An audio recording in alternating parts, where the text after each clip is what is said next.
ନିର୍ବାଚନ ସରିବା ପାଖାପାଖି 2 ବର୍ଷ ହେଲାଣି। ତଥାପି ରାଜ୍ୟର ଅନେକ ନିର୍ବାଚନ ମଣ୍ଡଳୀରେ ଚାଲିଛି ଅରାଜକତାର ଶାସନ। ବର୍ତ୍ତମାନ ଶାସକ ଦଳ ମିଛ ମାମଲାରେ ଫସାଇ ଦେଉଛି ବିରୋଧୀ ଦଳର କର୍ମୀମାନଙ୍କୁ, ଯାହାକୁ ନେଇ ରାଜ୍ୟର ଆଇନ ଶୃଙ୍ଖଳାକୁ ନେଇ ଉଠିଛି ପ୍ରଶ୍ନ। ଏଭଳି ଏକ ମିଛ ମାମଲାର କେସ୍ ଦେଖିବାକୁ ମିଳିଛି ଉପକୂଳ ଜିଲ୍ଲା କେନ୍ଦ୍ରାପଡ଼ାର ମହାକାଳପଡ଼ା ନିର୍ବାଚନ ମଣ୍ଡଳୀର ମହାକାଳପଡ଼ା ଥାନା ଅଞ୍ଚଳରେ। ସୂଚନାର ପ୍ରକାଶ, ମହାକାଳପଡ଼ା ବ୍ଲକ ରାଜଗଡ଼ ପଞ୍ଚାୟତର ପୂର୍ବତନ ସରପଞ୍ଚଙ୍କ ପରିବାରକୁ ମିଥ୍ୟା ମାମଲାରେ ଫସାଇବା ପାଇଁ ଷଡ଼ଯନ୍ତ୍ର କରାଯାଇଥିବା ନେଇ ଖୋଦ ଅଭିଯୋଗ କରି ବିଜେଡି କାର୍ଯ୍ୟାଳୟରେ ବସିଛନ୍ତି ପୂର୍ବତନ ମନ୍ତ୍ରୀ ଅତନୁ ସବ୍ୟସାଚୀ ନାୟକ। ସୂଚନା ଅନୁଯାୟୀ ପୂର୍ବତନ ଆତ୍ମାଧ୍ୟକ୍ଷଙ୍କ ପତ୍ନୀ ତଥା ରାଜଗଡ଼ ପଞ୍ଚାୟତର ସରପଞ୍ଚ ମମତା ସାମଲଙ୍କ ଘରକୁ ସେ ପଞ୍ଚାୟତର ପିଓ ମୃତ୍ୟୁଞ୍ଜୟ ରାଉତ ପିଛଲା ତାରିଖର ବିଲ୍ ଓ ଭାଉଚର ଦସ୍ତଖତ କରିବାକୁ ସରପଞ୍ଚଙ୍କ ଉପରେ ପିଓ ଚାପ ସୃଷ୍ଟି କରିଥିଲେ। ହେଲେ ସରପଞ୍ଚ ପୂର୍ବ ତାରିଖର ବିଲ୍ ଓ ଭାଉଚରରେ ଦସ୍ତଖତ ଦେବାକୁ ରାଜି ନ ହେବାରୁ ପିଓ ମୃତ୍ୟୁଞ୍ଜୟ ରାଉତ ତାଙ୍କୁ ଧମକ ଦେଇ ପଳାଇ ଆସିଥିଲେ। ଏହି ଘଟଣା ପରେ ପିଓ ରାଉତ ମହାକାଳପଡ଼ା ଥାନାରେ ମହିଳା ସରପଞ୍ଚ ମମତା ସାମଲଙ୍କ ସ୍ୱାମୀ ଅଶୋକ ମହାପାତ୍ର ମାଡ଼ ମାରି 30,000 ଟଙ୍କା ସୁନା ଚେନ୍ ଛଡ଼ାଇ ନେଇଥିବା ନେଇ ଏକ ଲିଖିତ ଅଭିଯୋଗ କରିଥିଲେ। ଏହାପରେ ପୋଲିସ ତଦନ୍ତ କରିବା ସହିତ ରାଜନୈତିକ ଚାପରେ ଅଶୋକଙ୍କୁ ବିଭିନ୍ନ ସ୍ଥାନରେ ଖୋଜୁଥିଲେ। ସେ ସମୟରେ ଅଶୋକଙ୍କ ବାପାଙ୍କର ଦେହାନ୍ତ ହୋଇଥିଲା, ଯାହାକୁ ନେଇ ଅଶୋକ ପୋଲିସ ଭୟରେ ବାପାଙ୍କୁ ଶେଷ ଦର୍ଶନ କରିପାରିନଥିଲେ କି ତାଙ୍କ ବାପାଙ୍କୁ ମୁଖାଗ୍ନି ଦେଇପାରିନଥିଲେ।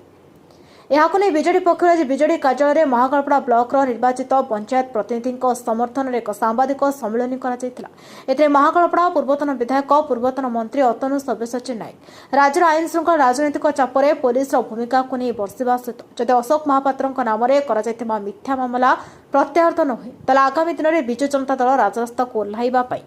କହିଛନ୍ତି। ଆଜିର ସାମ୍ବାଦିକ ସମ୍ମିଳନୀରେ ସରପଞ୍ଚ ମମତା ସାମଲ, ଅରବିନ୍ଦ ଜେନା, ଅନୁରାଧା ସ୍ୱାଇଁଙ୍କ ସହିତ ବହୁ ସରପଞ୍ଚ ସମିତି ସଭ୍ୟ, ଯୁବଛାତ୍ର ମହିଳା କର୍ମକର୍ତ୍ତା ଉପସ୍ଥିତ ଥିଲେ। ଆମେ ପାଖାପାଖି 2 ବର୍ଷ ହେବା ପାଇଁ ଯାଉଛି, ତାର ଜଷ୍ଟ ଅବ୍ୟବହିତ ପୂର୍ବରୁ ଆପଣମାନଙ୍କୁ ଭେଟୁଛୁ। କିନ୍ତୁ ୟା ମଧ୍ୟରେ ମହାକାଳପଡ଼ା ନିର୍ବାଚନ ମଣ୍ଡଳୀରେ କେଉଁଭଳି ସ୍ଥିତି ଅଛି ଆମ ଅପେକ୍ଷା ଆପଣମାନେ ଅଧିକ ଜାଣିଛନ୍ତି। विकासर गाड़ी पूरा ठप हो जाइए। दुर्नीति, भ्रष्टाचार,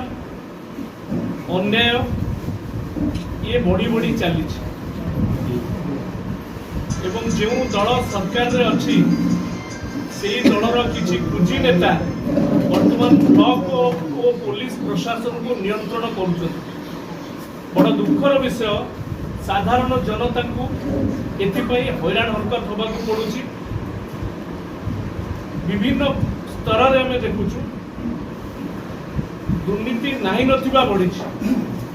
एवं विकास कथा मु आपन कहबनी, आपण माने अधिक जानिछथि। खूब शीघ्र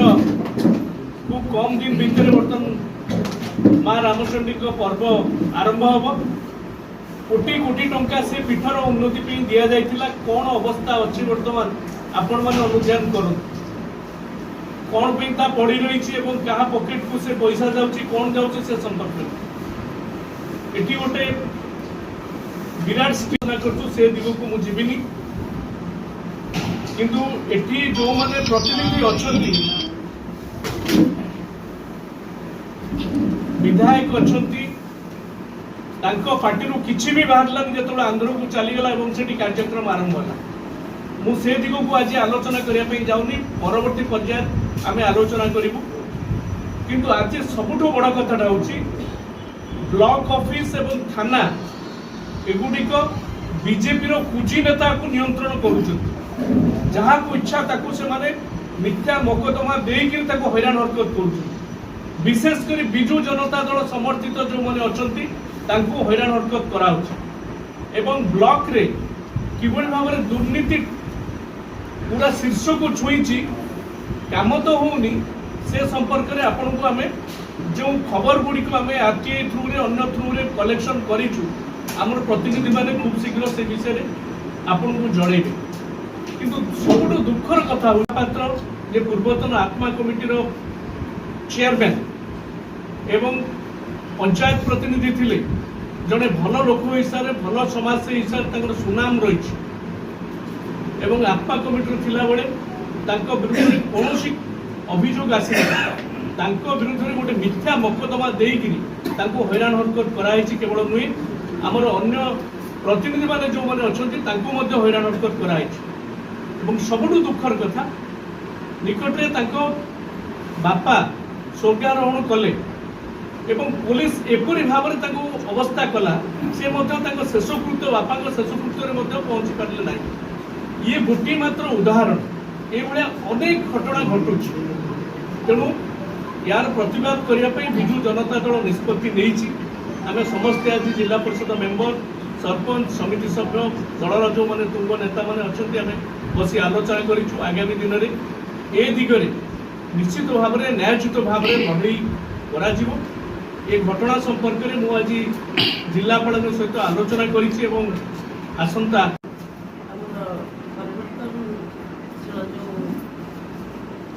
बीजेपी दल चली आत्मविश्वास सृष्टि कर केवल नुहे सारा भारत में आपने देखिए जो आम सोशल मीडिया देखु आतंकवाद सृष्टि किसी नहीं गोटे छोटिया प्रतिनिधि सरपंच पंचायत प्रतिनिधि गोटे पीओ आसिक मो आखि देखे फल्स तार फल्स ये कैशबुक साइड करने को मत बाध्य कर मत भी आसिक आम घरे आठ दुखर कथा कि ना अभियोग मुझे ब्लॉक रे वीडियो को देछि थाना रे देछि किंतु मो अनुभव करछि मोर जो देछि अभियोग तापर किसी तदंत नाही इनक्वारी जाइथिले पीओ पाखरे पंचायत विषय बसिक इनक्वारी करके पळे आसिले किंतु मो जो देली तार कौन इनक्वारी नाही मो पछरे सुनिली से कहले जे ताकर ससुर स्वर्गारोहण करछथि से सेठी जाइछि मो पूरा फोन नंबर देछि मो जो अभियोग पत्र रे मत फोन कर पचारे कौटी अच्छा आम जीवु मिछ केस से आम घर को गला घरे सब घटी 12 फेब्रुआरी 24 रे गला कैशबुक देखला जे इतनी साइन कर 86 लाख 1800 मोबाइल मत प्रीवियस रिकॉर्ड्स को देखाओ अकाउंटेंट्स देखाओ एब्सेंट स्टेटमेंट देखाओ ताको न देखि मो आदरे केमति साइन करबे एटा हला मोर मूल पुओ आ एटा थिला मो अनुभव कली हमर पूर्वतन मंत्री आम अंचल आम पूर्वतन विधायक आम नेता अतुल सुरेश नायक अच्छा आज गोटे दुखर कथा आपण मानक प्रकाश कले माननीय सरपंच राजगढ़ ग्राम पंचायत से जो कथा प्रकाश कले स्पष्ट भाव अनुमय गोटे बंधुगण गोटे सरकार आसवा जवा एक निरंतर प्रक्रिया राजनीति हूँ गोटे श्रेष्ठ नीति ये श्रेष्ठ नीति को बाद मैंने हीन नीति हीन राजनीति करी आम मैंने जो निर्वाचित प्रतिनिधि अच्छे लोक मान दायित्व अच्छे लोक मैंने आमको भोट दे जिते आम लोक प्रति जो दायित्वबोध अच्छी से आमको विच्युत कर आम क्षमता को संकुचित कर आम मानक आम कम करने को आमको सुजोग दि जाऊना जमी अशोक बाबू जड़े आम अंचल जड़े जानते समस्ते आप अशोक को जानते बहुत पूर्वतन आत्मार अध्यक्ष थे राजगढ़ सरपंच प्रतिनिधि से विभिन्न समय निर्भीक भाव से लोक मान समस्या उपस्थापन करने दिगरे आपण समस्त जानते गोटे केमती हैरान कर बापा श्राद्ध से शुभ क्रिया आसी जोग दे पारिना तेणु एक हीन राजनीति तेणु यहाँ बर्तमान जो कथा कहले आम